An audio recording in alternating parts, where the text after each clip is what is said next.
Ukikuwa tayari ukigonga live ukikantia to start. Sawa. 1, 2, 3. What if I told you that the most powerful drug for your health isn't your medicine cabinet, but it is your marriage? Yes, your relationship might be what will save your life or slowly break your heart, literally. So welcome to this conversation that we rarely have. How love, stress, and health are intertwined. Deep in ourselves, our sleep, our immune system, and even our lifespan. So today, I'll break down the science behind the marital stress and disease. But more importantly, I'll show you how to protect your health even with a relationship like that feels like it's a war zone. Welcome to Wellness Health Services Health Talks. Welcome to this live presentations. In this live, we are diving into how your marriage and the stress and your health are related. And you look at this is a communication that you usually don't have. So let's look at the science behind marriage and stress. What does research tell us? Studies show that supporting marriages reduce cortisol, and this helps to boost immunity and also extend lifespan. But then, if you are in a conflicted marriage, this will raise your blood pressure, weaken your immunity, and increase your risk of heart disease, diabetes, and even cancer progression. So you can see these two extremes. If you are in a very organized relationship, then your health improves. But if you are not in a relationship that has quite a number of issues, then you find that your health becomes compromised. Of course, you could be in a relationship that is challenged in various ways, but still be able to survive the difficulties. And this is what we are going to look in this discussion. So chronic stress from marital tension leads to sustained high cortisol levels, and this will lead to poor sleep and increased inflammation. This is commonly contributed by an increase in the interleukin levels and the increase in the C-reactive proteins, the inflammatory proteins. Then over time, higher risk, there is an increased risk of hypertension, weight gain, and also poor sleep and the immune suppression, leading also to complications like depression. So what happens to your mental health when you are in a strenuous relationship? So marital discord is the predictor for anxiety, depression, and even post-traumatic stress syndrome, especially in women. So divorce or widowhood also leads to increased depression, increased risk of suicide, and also decreased levels of physical functioning. And we have seen that many of, especially young people who get into relationship, they become dysfunctional. There is a high likelihood that they could commit suicide out of the relationship. So not just the emotional pain, but it is a full body assault. So your full body is getting affected. So what happens if one of the partners is having a stressful situation? This is what we call the crossover effect. So one partner stress affect the other partner. And so this is something that is real and it can happen. So did you know that your partner stress can become your stress? even when you are not fighting. When you have your partner, possibly is not talking to you, possibly is just quiet, possibly is just going through a difficult time. Even the person who is not going through the difficult time also gets affected in one way or the other. So research on emotional spillover and the crossover shows that if one partner is stressed, the other often mirrors it, emotionally and even physiologically. And you can possibly, for those who have been in relationship, when one of your partners is possibly stressed, does not have the energy to talk to the other partner for one reason or the other, this also affects the other partner because you feel left out, you feel out of synchrony, and this also affects your emotional state and even your emotional well-being and physical health. So over time, this can erode, leading to loss of emotional safety and also bodily health. So how do you protect your health inside your marriage? So this is what we are going to look at. What do you do to stay in good health, to stay in good emotional states, and also protect your marriage and also protect your health? So, a healthy conflict also leads to healthy hearts. What this means that in relationships, it's highly unlikely that conflicts can be 100% avoided. For one reason or another, there will be conflicts, but it is upon the partners to know how to overcome and deal with this conflict. The first thing when dealing with conflict in a relationship is always focus on respect of the other person. One of the important things to remember always, and when you're involved in the conflict in a relationship, it is that most of the time you are both in the same team. So one partner might do something wrong. It might he might she or he might do something that has the other person, but the end goal is the intention is for the good of the marriage. Sometimes you do things that make the other person feel hurt and they feel disrespected. But remember that both of you, you should always have this in mind that we are both in the same team. So whatever we do, we remember that we are both in the same team. We may not agree on some issues, but we are both in the same team. And when we look at the issues from that perspective, is that it's like players who are playing in a football team. One player might kick the ball and it goes in the wrong direction. When he tries to tackle the opponent's team, and then things don't go right. So instead of the other players making noise and scolding him, then it's giving him encouragement and making sure that he works on the difficulties and he does better in the next opportunity. So this is the same thing in marriage, that we are both in the same result in micro healing. So those things that you do to your partner that make him small acts of affection like a touch, ensuring that you have eye contact, acts of gratitude for something that has been done with a good intention, reduce stress instantly, and make the other person also feel valued and cared for. Then make time for positive issues like taking breakfast together, some nighttime prayers together, and even like taking a walk together. So those are some of the things that can help heal the relationship. So what are some of the things that you can do to reduce the stress? And remember, this is not a one person undertaking. It is a shared task.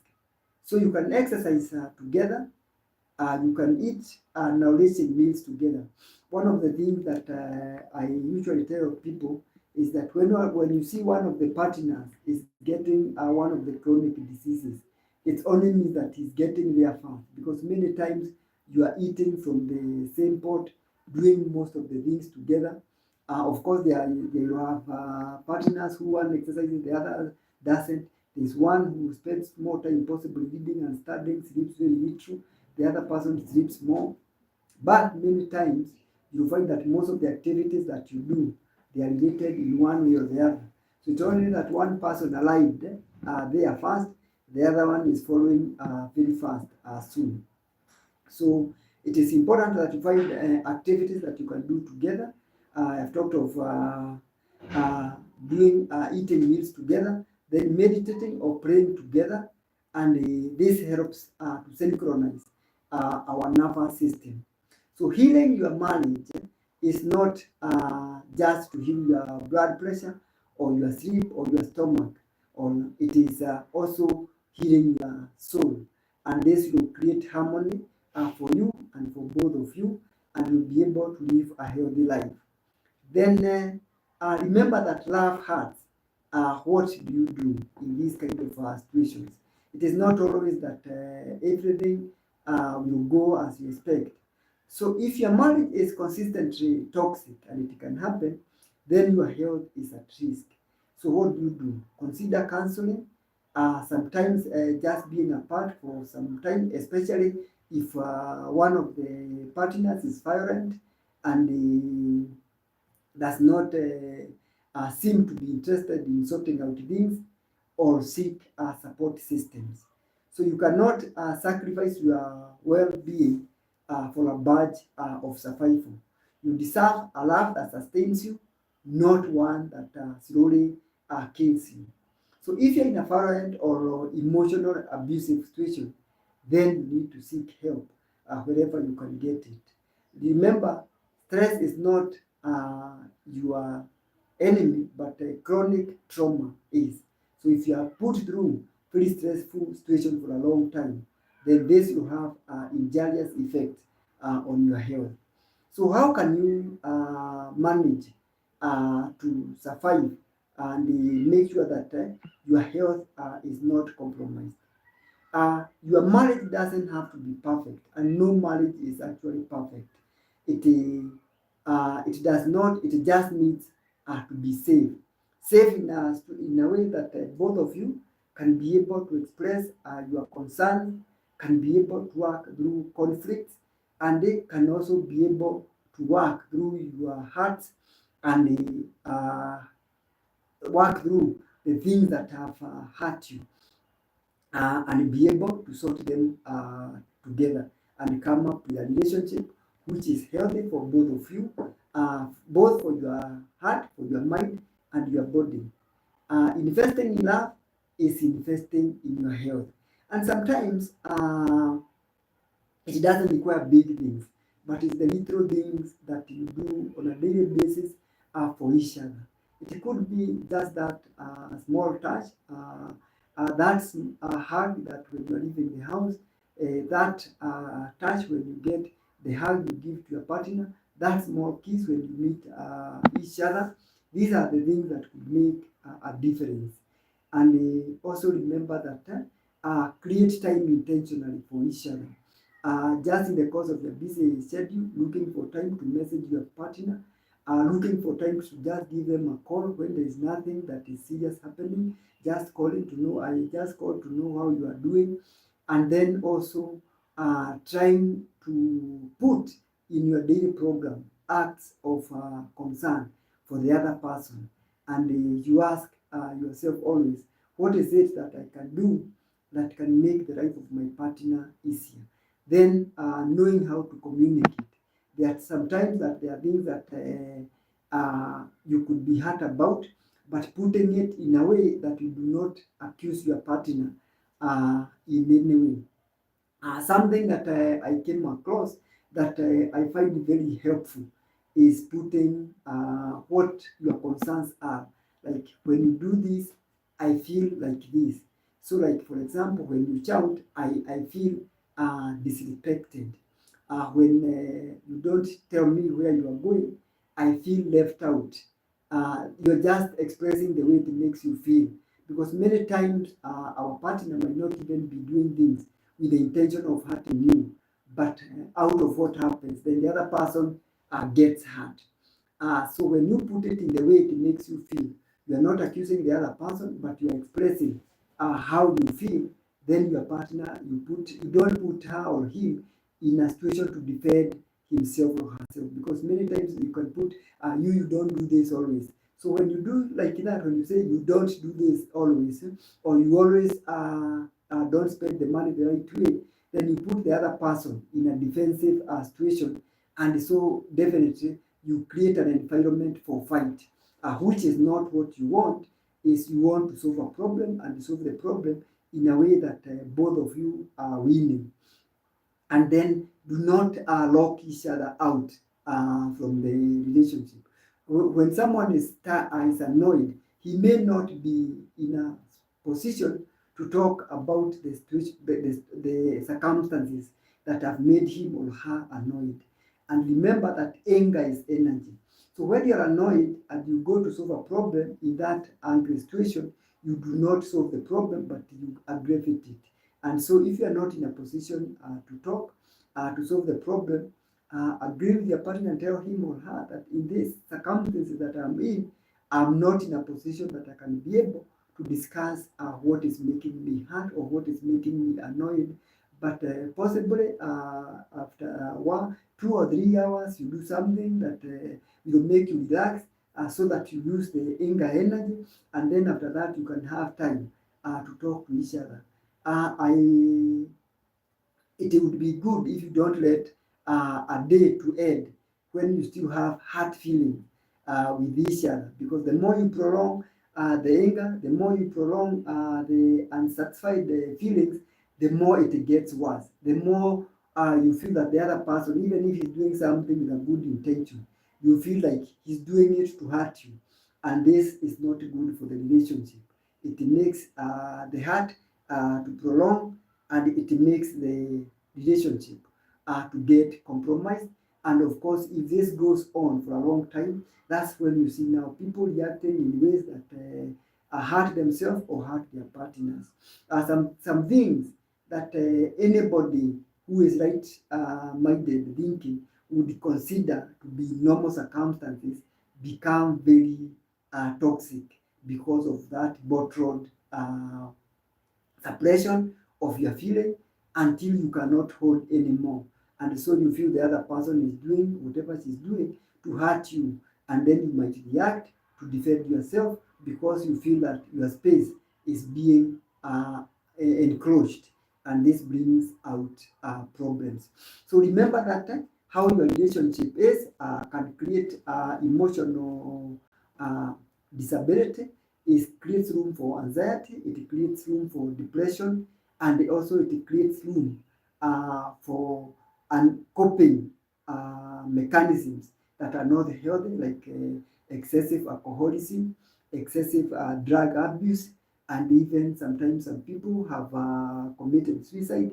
Of course, you know about the post-traumatic stress disorder, whereby someone has been going through persistent trauma from a relationship, and so they react in abnormal ways, and this becomes unhealthy. So, as I've said, your marriage doesn't have to be perfect, but what you need is a safe environment for your heart, for your mind, and your body.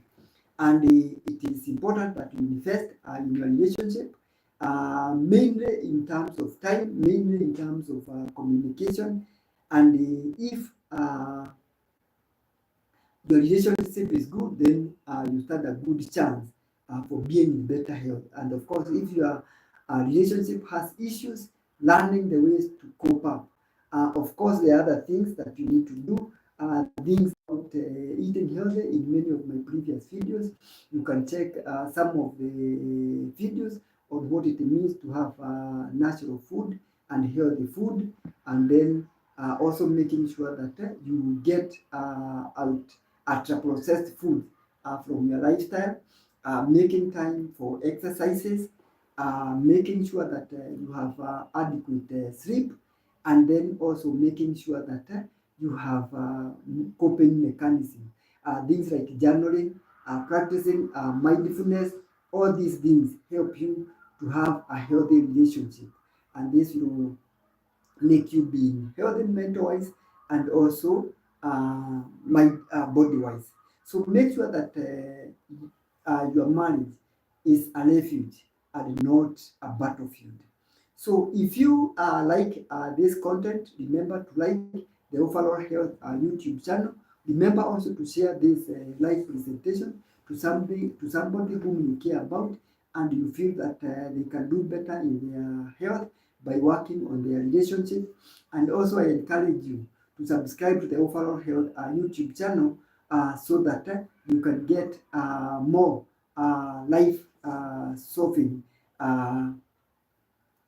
tips, and this will help you to stay healthy. Also, drop a comment.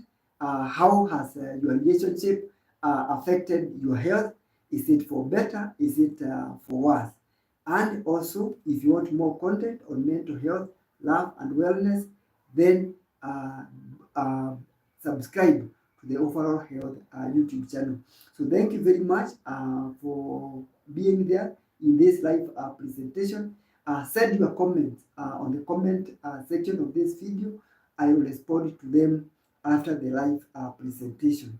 So thank you very much and enjoy the rest of your evening. Thank you. Unawasha na bed sana. Well, But